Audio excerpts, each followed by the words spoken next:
हाय, मेरा नाम है अंकित अमन सिन्हा। मैंने अपना ग्रेजुएशन जनवरी 2018 में कंप्लीट किया है और मैं बीकॉम किया हूँ। अब मैं यूपीएससी की तैयारी कर रहा हूँ। इससे पहले कि मैं यूपीएससी की तैयारी स्टार्ट करता, मैंने एसएससी की तैयारी थोड़ी सी की हुई है और मैं अपना एसएससी का फर्स्ट एग्ज़ाम सीजीएल 2019 का दिया था, जिसमें मैंने प्री क्वालिफाई कर लिया है। और बाकी एग्ज़ाम अभी कोविड-19 की वजह से वो डिले चल रहे हैं। लेकिन मैंने यूपीएससी को इसलिए चूज़ किया क्योंकि ये मेरा ड्रीम पोस्ट है। मैं बचपन से ही बस आईएएस बनना चाहता था।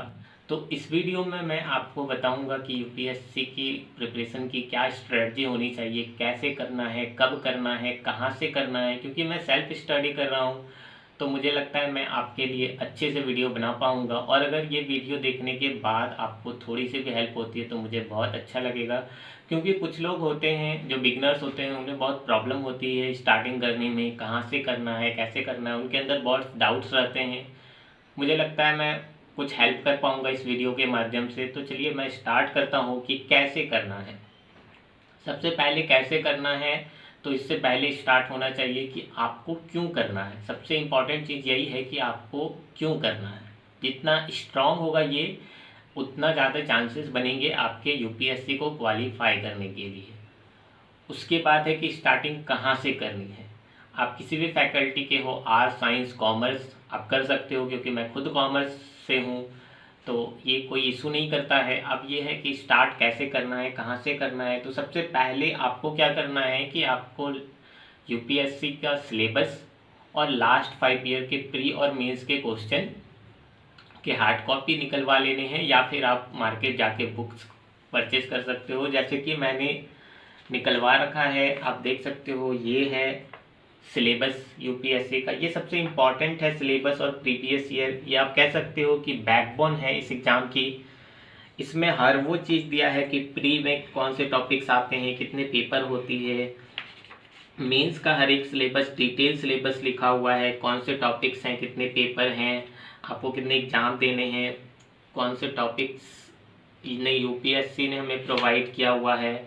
आपको क्या करना है, फर्स्ट डे आपको सिर्फ सिलेबस के सामने बैठना है और बस इसके हर एक पॉइंट को समझना है और उसको याद कर लेना है पूरा सिलेबस।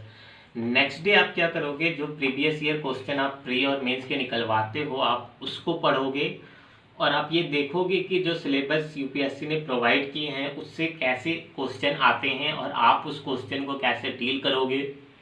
आप किसी भी टॉपिक को पढ़ते हो तो वहाँ से उस टाइप के क्वेश्चन कैसे कवर करोगे, ये ये सिलेबस और प्रीवियस ईयर क्वेश्चन ही आपको बताएगा।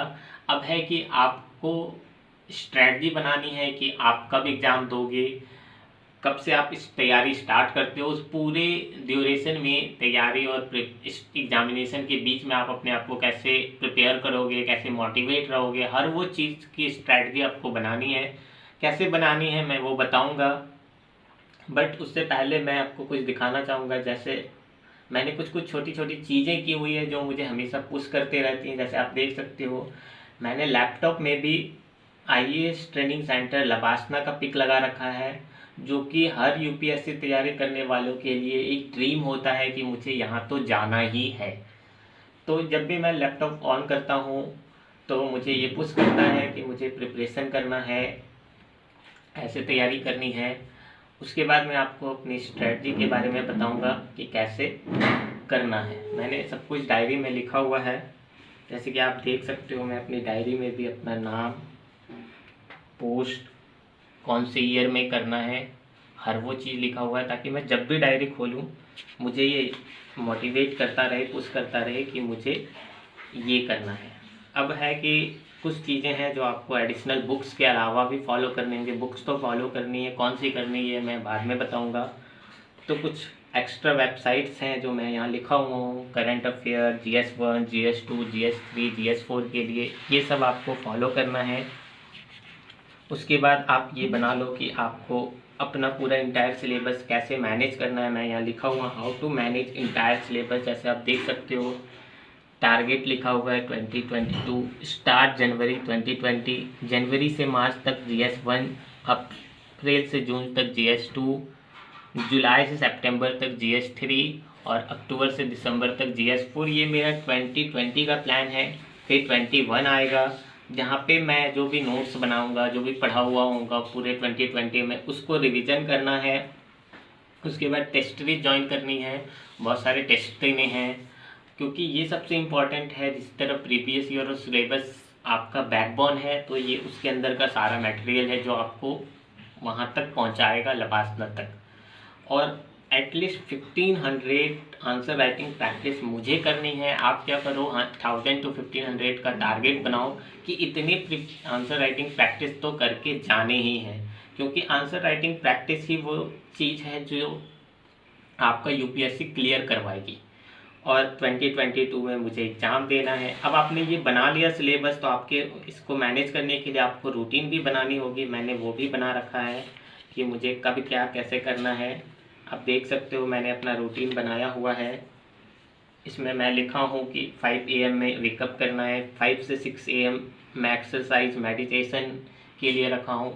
एक्सरसाइज और मेडिटेशन का भी सबसे इम्पॉर्टेंट रोल है, क्योंकि ये जर्नी बहुत लंबी है, तो आपको जितना पढ़ना है उतना आपको अपने आप को फिजिकली और मेंटली भी प्रिपेयर रखना है, और ये एक्सरसाइज और मेडिटेशन के जरिए ही आएगा।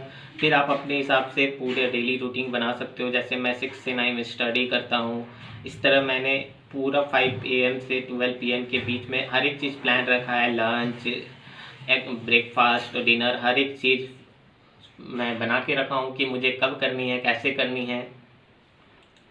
अब मैं आता हूँ कि बुक्स की तरफ, कि कौन से बुक्स फॉलो करने हैं, कब करने हैं, कैसे करने हैं। तो मैं आपको बुक्स बताना चाहूँगा कि सबसे पहले तो एक डाउट रहता है कि एनसीईआरटी में ओल्ड करना है या न्यू करना है।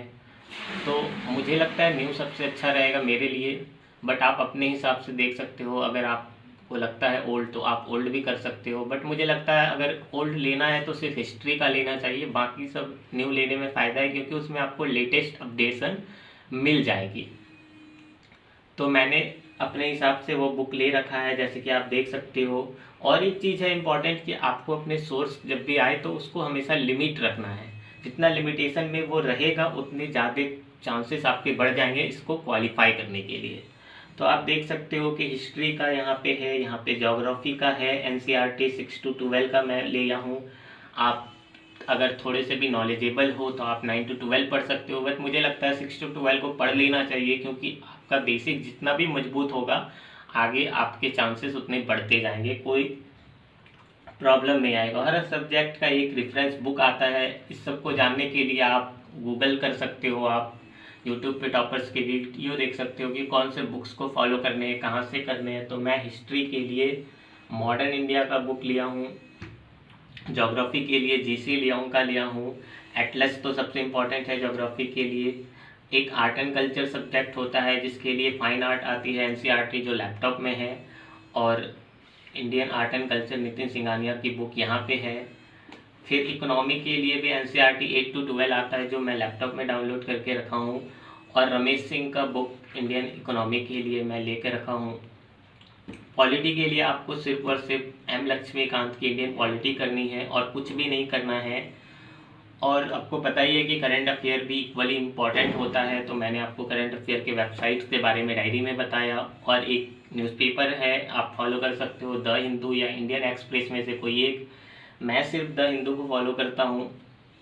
आपको लगता है कि आप इंग्लिश में प्रिपेयर कर रहे हो लेकिन कुछ वर्ड्स में आपको प्रॉब्लम होती है या कुछ चीज़ें नहीं समझ में आ रही है, तो आप उसके लिए डिक्शनरी भी लग सकते हो, मैं यहाँ रखा हूँ। ये था पूरा स्ट्रैटी कि कब करना है, कैसे करना है। बुक लिस्ट अब सबसे इम्पॉर्टेंट होता है कि आपके मन में डाउट होगा कि ये जो प्लानिंग है मैंने कर लिया सब कुछ, अब मुझे इतने टाइम तक अपने आप को मोटिवेट कैसे रखना है।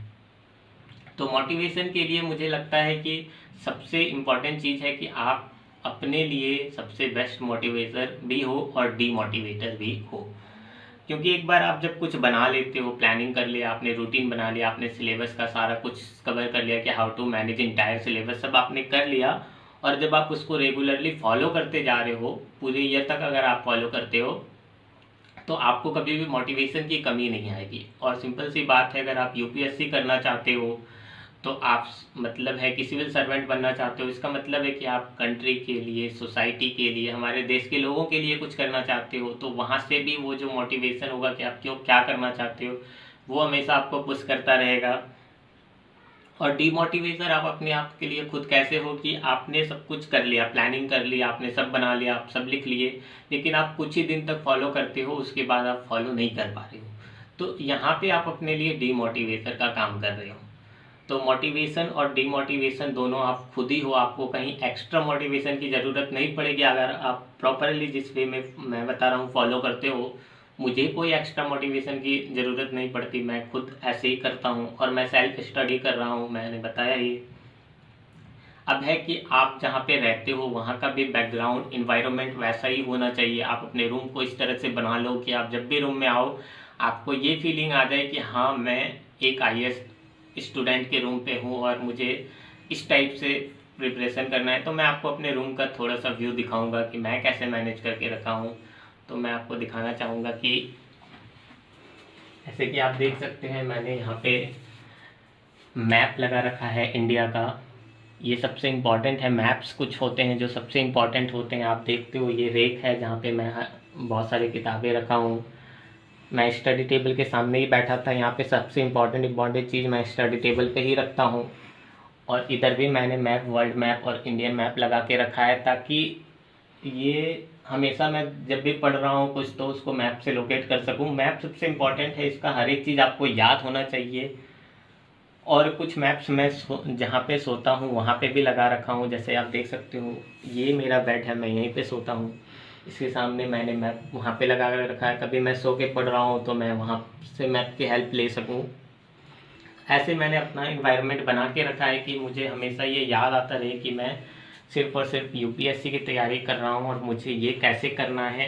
ये छोटी छोटी चीज़ है जो आपका मोटिवेशन हमेशा बना के रखेंगी। और मैं क्या करता हूँ मोटिवेशन के लिए और अपने आप को मैनेज करने के लिए, मैंने सब कुछ बताया। मैं छोटी छोटी चीज़ें करता हूँ, जैसे मैं अपने डायरी पूरा स्ट्रैटेजी है वो ऐसे ही करता हूँ। मैंने 2 मोटिवेशन लाइन मुझे बहुत अच्छी लगी है, मैंने खुद से बनाया है।